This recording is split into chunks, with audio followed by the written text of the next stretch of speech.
15वां अध्याय और भागवतम का 14वां अध्याय 10वें स्कंद का ये क्यों पढ़े जाते हैं?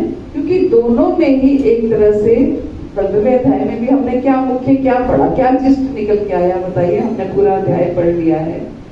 भगवद गीता के 15वें अध्याय का क्या जिस्ट है, क्यों हम पढ़ते हैं 15वां अध्याय? पहले दिन मैंने बताया था, तो क्यों पढ़ा जाता है 15वां अध्याय? अपने बारे में बताते हैं। भगवान अपने बारे में बता रहे हैं। भगवान की भगवत्ता सुनने को मिलती है कि भगवान का एक तरह से गुणावलियां सुनने को मिलती हैं। भगवान ने जैसे बताया, अहम वैश्वानरो, मैं जो है पाचन शक्ति भी मैं हूँ। भगवान ने सब कुछ अपने सूर्य और चंद्रमा की रोशनी भी मैं हूँ। तो इस तरीके से भगवान ने अपने बारे में, अपनी गुणावलियों के बारे में बताया।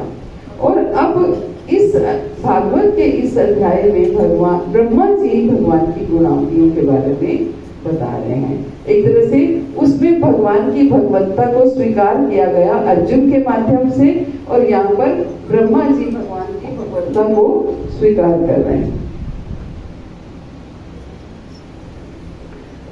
ब्रह्मा जी भगवान की भगवत्ता को स्वीकार कर रहे हैं। तो ये अध्याय है, हमने पीछे भी एक दो बार चर्चा की है कि जब ब्रह्म विमोहन लीला जो हुई, भगवान ने, ब्रह्मा जी ने ब्रह्म विमोहन लीला की, भगवान ने ब्रह्म विमोहन लीला की। तो क्या हुई, क्या है ब्रह्म विमोहन लीला? कि भगवान जो है वो बछड़े चराने के लिए गए, और संग में ग्वाल बाल संग में है, और रोज जाते थे, और रोज सबकी मैया जो है अपना टिफिन पैक करके देती थी, कलेवा साथ लेकर जाओ, वहाँ इकट्ठे बैठ के। आप लोगों ने कभी पिक्चर भी वो देखा होगा कि भगवान अपने गोप मित्रों के साथ बैठ कर के कलेवा कर रहे हैं, प्रसाद पा रहे हैं। तो ऐसे ही भगवान ने गैया जो है वो साइड पे खड़ी कर दी, और वो घास चरने के लिए छोड़ दी। वो अपना घास चर रही हैं और ये अपना भोजन पा रहे हैं। तो ब्रह्मा, और हमने उसकी चर्चा की थी कैसे छाछ जो है, मधुमंगल बासी छाछ लेकर आए, और बासी छाछ वो नहीं चाहते थे कि लाला कृष्ण जो है वो बासी छाछ पिए, तो उन्होंने झट से टक करके पूरा मुंह छाछ से भर लिया। और कृष्ण छाछ मांग रहे थे, तो उन्होंने नहीं दी, तो कृष्ण ने उनके मुंह पे मुक्का मारा और छाछ निकल करके उनके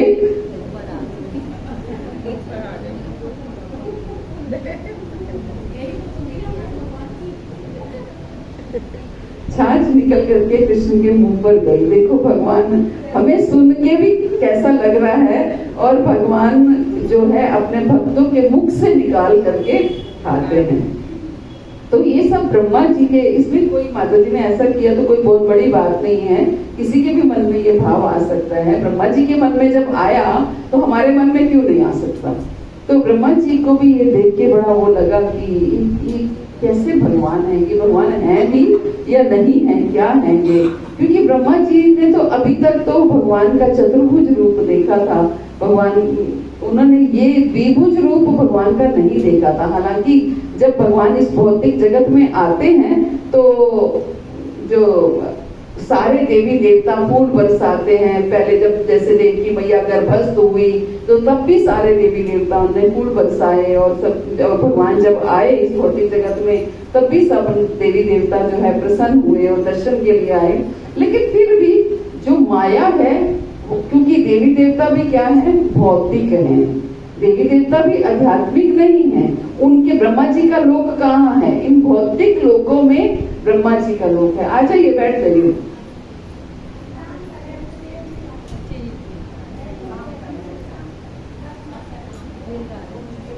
भगवान इनकी भी सुकृतियां जोड़ देंगे कि कुछ सुनकर ये आए, ये लिख गया है ना।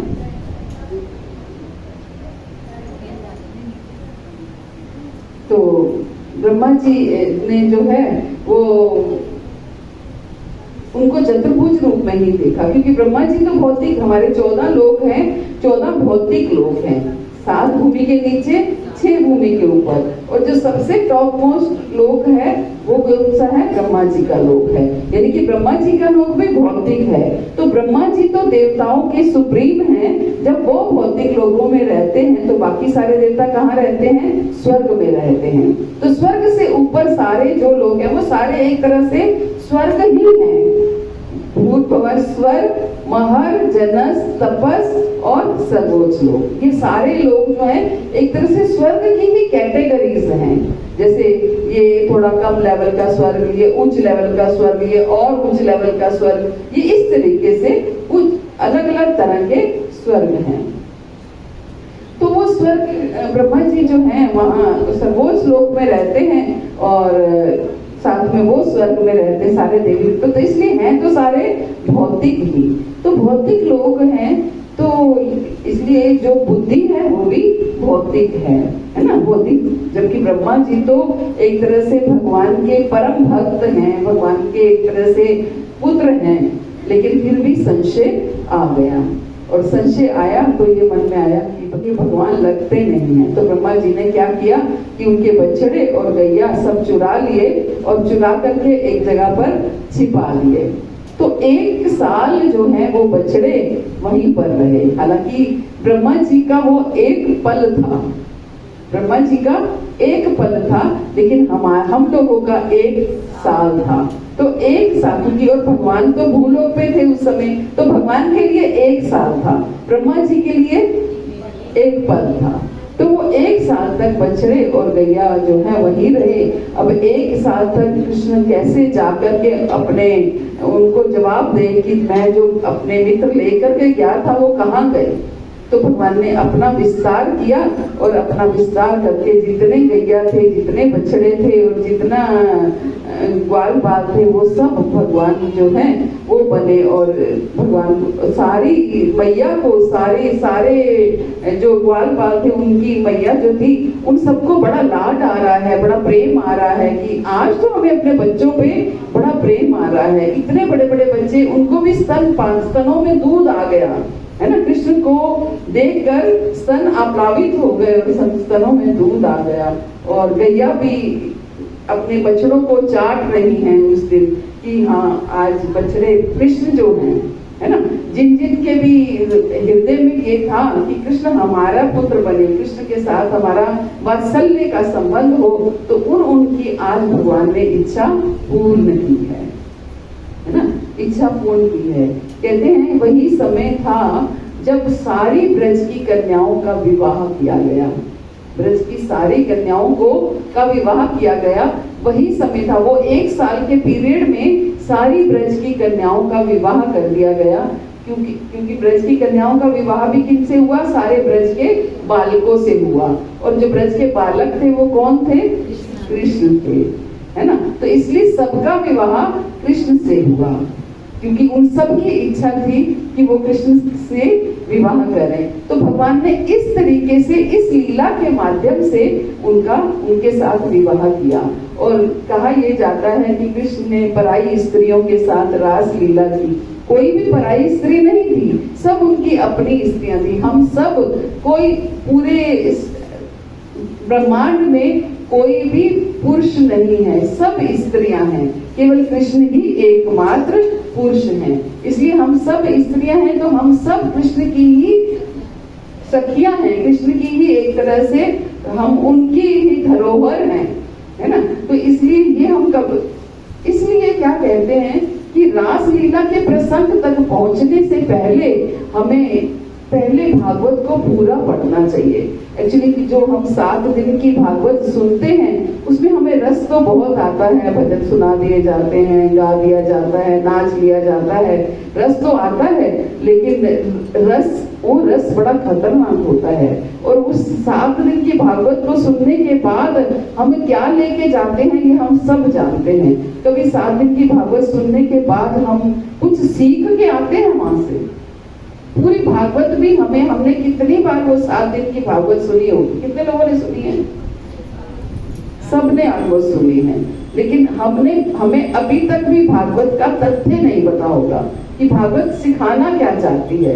हम संडे को सुबह रोज हर संडे भागवत क्लास करते हैं और हर रोज ऑनलाइन क्लास करते हैं और हर रोज ऑनलाइन क्लास में भी बताते हैं और संडे भागवत क्लास में भी समझाते हैं कि भागवत के ये श्लोक हमें क्या सिखा रहे हैं, हमें क्या समझा रहे हैं। करते हैं कि नहीं करते, है ना। तो भागवत हमें यही समझाते हैं, ये जिया भागवत का हर श्लोक हमें कुछ सिखाता है। ऐसे नहीं भागवत को आज परम जो है पुराण कहा गया है, ऐसे नहीं कहा गया। इसलिए कहा गया है कि भागवत को हमें जीना है, भगवत गीता को जीना है। इनसे हम कुछ सीखेंगे तभी हम जी पाएंगे। तो ये लेकिन 7 दिन की भागवत में केवल 10वें स्कंद का हम जो रास लीला वाला पाठ है या भगवान की बाल लीलाएं हैं या जन्मोत्सव कर दिया या भगवान का देवकी के साथ विवाह कर दिया, जिससे भी रस आ रहा है केवल वही उत्सव हमने मना लिए और 7 दिन की भागवत हमारी पूरी हो गई। वो भागवत पूरी नहीं है, हम किसी गलतफहमी में ना रहे कि हमने पूरी भागवत सुन ली है, वो पूरी भागवत नहीं होती है। अपने सेंटर में तो सुनी है यहाँ 7 दिन की वो 88,000 ऋषि मुनि, इनके कन्वर्सेशन है पूरी भागवत में। पूरी भागवत में इन सब की कन्वर्सेशन है। कोई किसी के मुख से निकला है, कोई कुछ किसी के मुख से निकला है। तो सोचिए अगर हम एक एक श्लोक को पढ़ें समझें तो कितना आनंद आ सकता है। तो हम लोग कुछ नहीं कर सकते, घर बैठ के भागवत सुन तो सकते हैं, अपने फोनों पर चलाकर सुन तो सकते हैं।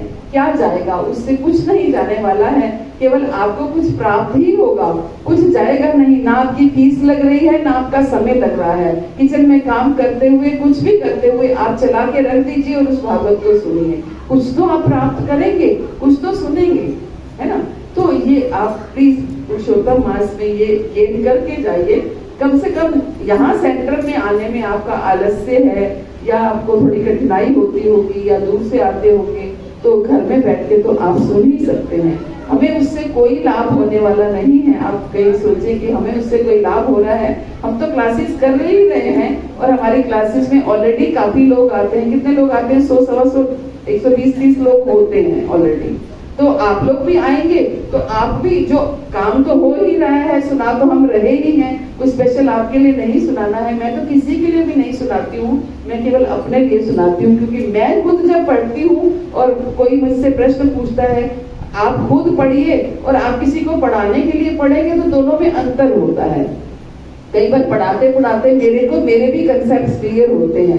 तो बस मैं तो अपनी शुद्धिकरण के लिए, अपनी प्यूरिफिकेशन के लिए ये सब करती हूँ कि भगवान जितनी बार पढ़ूंगी उतनी बार मेरा शुद्धिकरण होगा, मैं शुद्ध होंगी।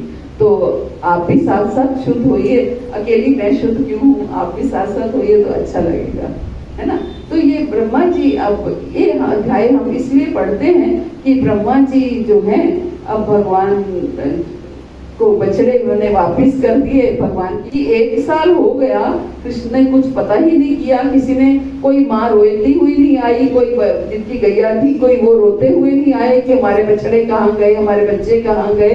तो इसका तो ब्रह्मा जी ने जाकर के देखा तो सब जगह कृष्ण का विस्तार है, कृष्ण ने अपने आप को विस्तार किया हुआ है। तो समझ गए कि ये तो स्वयं भगवान है। तो इसलिए अब वो ब्रह्मा जी जो हैं वो कृष्ण की भगवत्ता को जब जान लेते हैं तो वो उनकी स्तुति करते हैं, है ना, उनकी स्तुति करते हैं। तो हमें भगवान के आगे रोज स्तुतियां करनी चाहिए। वो बात अलग है कि हम इतने बुद्धिमान नहीं हैं कि हमारे पास शब्द ही नहीं होते हैं स्तुतियां करने के लिए। भले ही हृदय में भाव होते होंगे, लेकिन शब्द, मुख से शब्द निकालना भी एक आप देखिए, आप किसी, भले ही आपके मन में मेरे प्रति बहुत प्रेम है या मेरे मन में आपके प्रति बहुत प्रेम है, लेकिन अगर जब तक मैं मुख से बोलूंगी नहीं उस प्रेम के बारे में, तब तक मुझे कैसे पता चलेगा कि मैं आपसे, आपको कैसे पता चलेगा मैं आपसे प्रेम करती हूँ, या मुझे कैसे पता चलेगा, है ना। तो आज मेरी डॉटर ने मुझे मैसेज भेजा कि मम्मा आप बहुत अच्छे मम्मा पापा हो। तो हालांकि मन में भाव उसके कई समय से होगा, लेकिन आज उसने ये सेंटेंस लिखा तो मैंने उसको बोला क्या हुआ। तो मेरे को मन में भी आया कि बच्चों को कम से कम जीवन में ये रियलाइज हुआ कि हमारे माता पिता ने हमारे लिए इतना कुछ किया है, या कुछ प्रेम है, या कुछ वो अपना प्रेम दिखा रहे हैं हमें।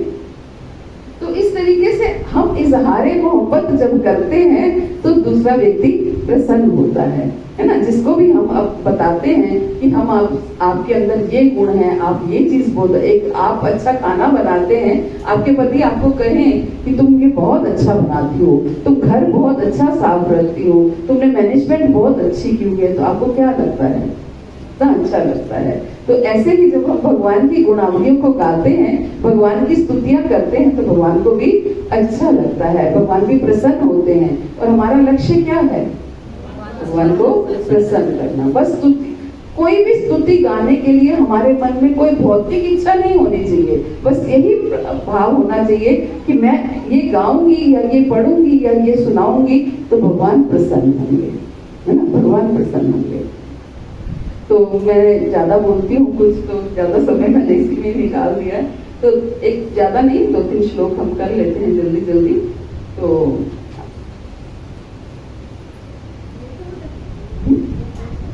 नहीं, श्लोक नहीं करती, श्लोक करने से कोई फायदा नहीं।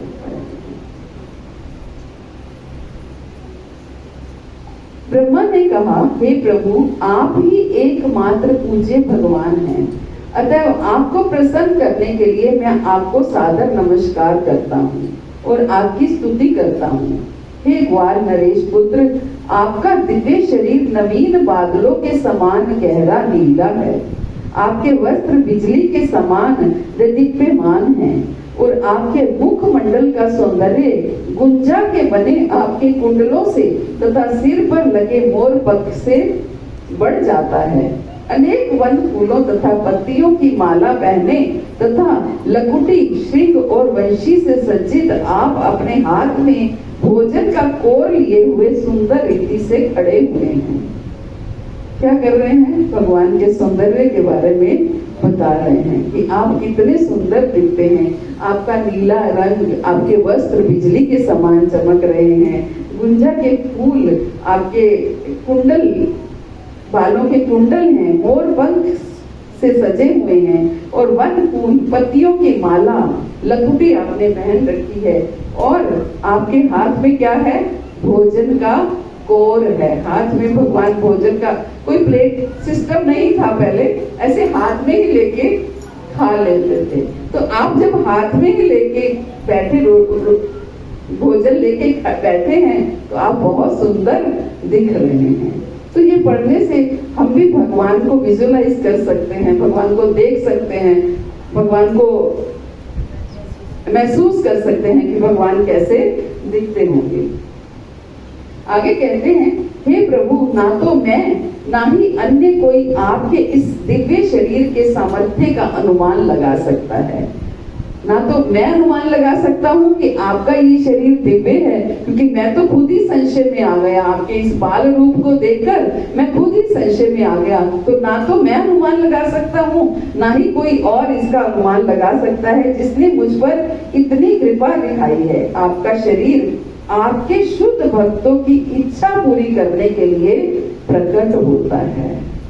आप भगवान क्यों आते हैं इस भौतिक जगत में? इस भौतिक जगत को जिसे भगवान ने दुखालयम कहा है ना, दुख भरा कहा है, दुख भरा संसार कहा है।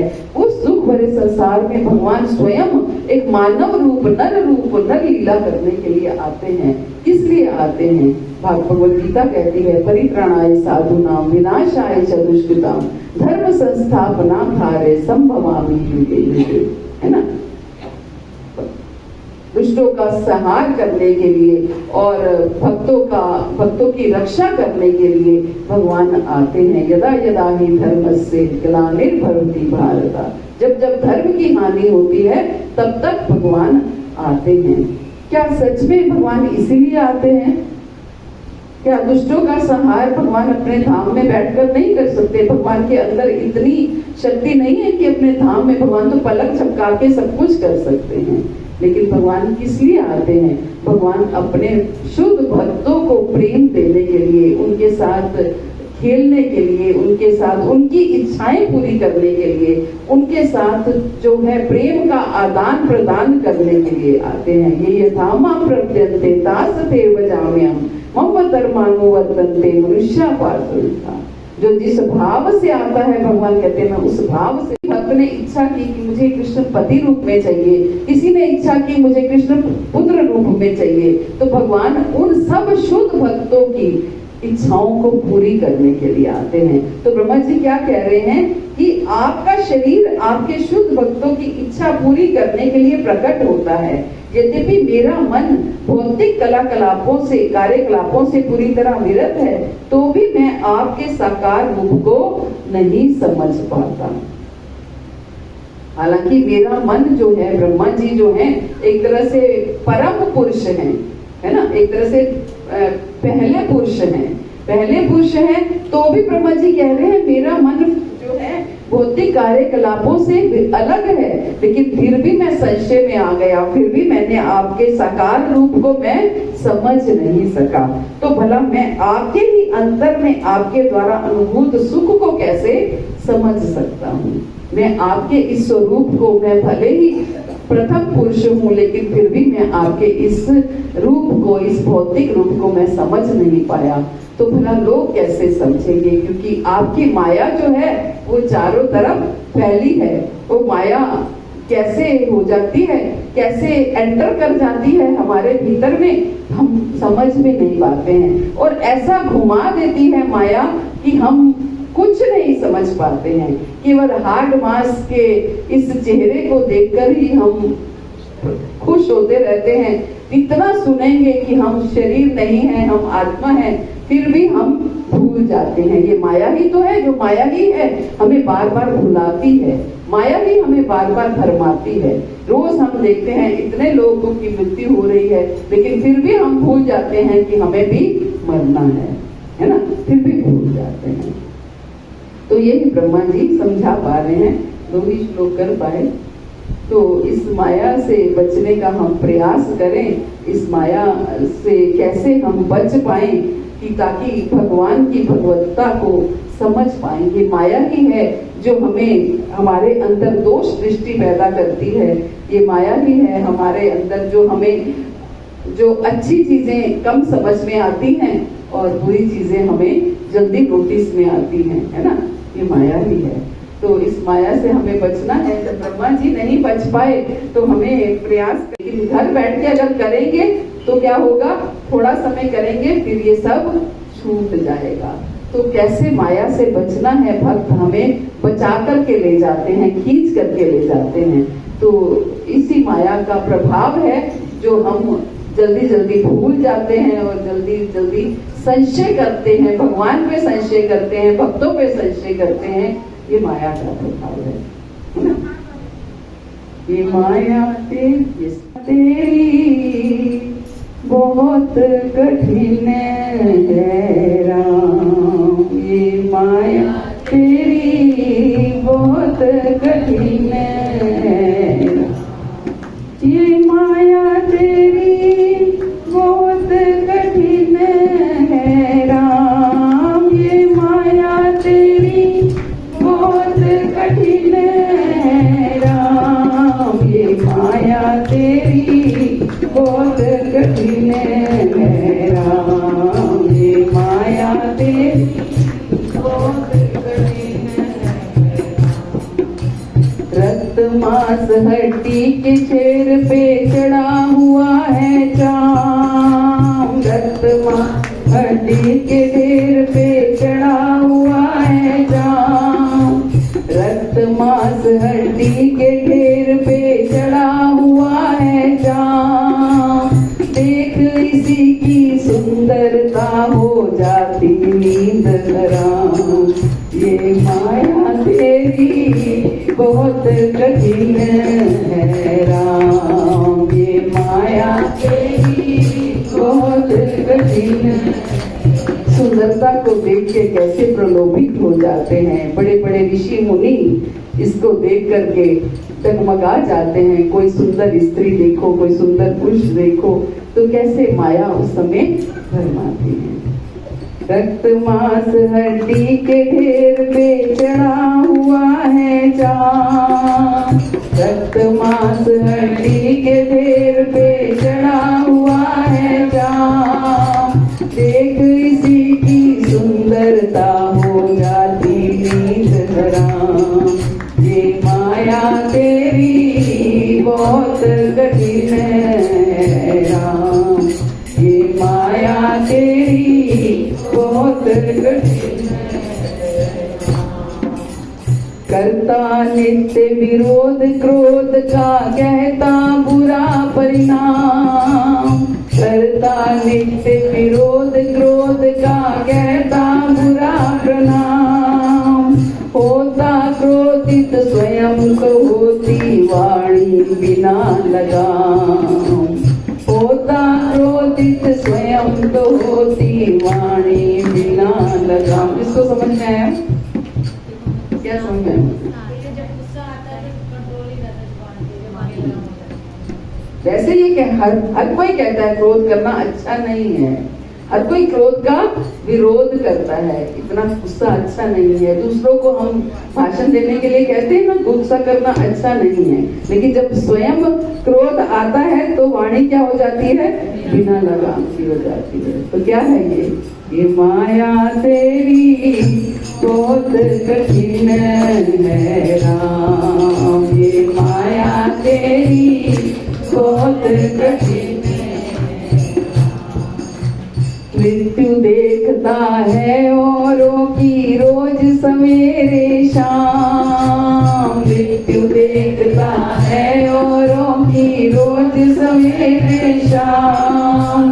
भवन बनाता ऐसे जैसे हरदम यहाँ मुकाम, भवन बनाता ऐसे जैसे हरदम यहाँ मुकाम। क्या समझ में आया?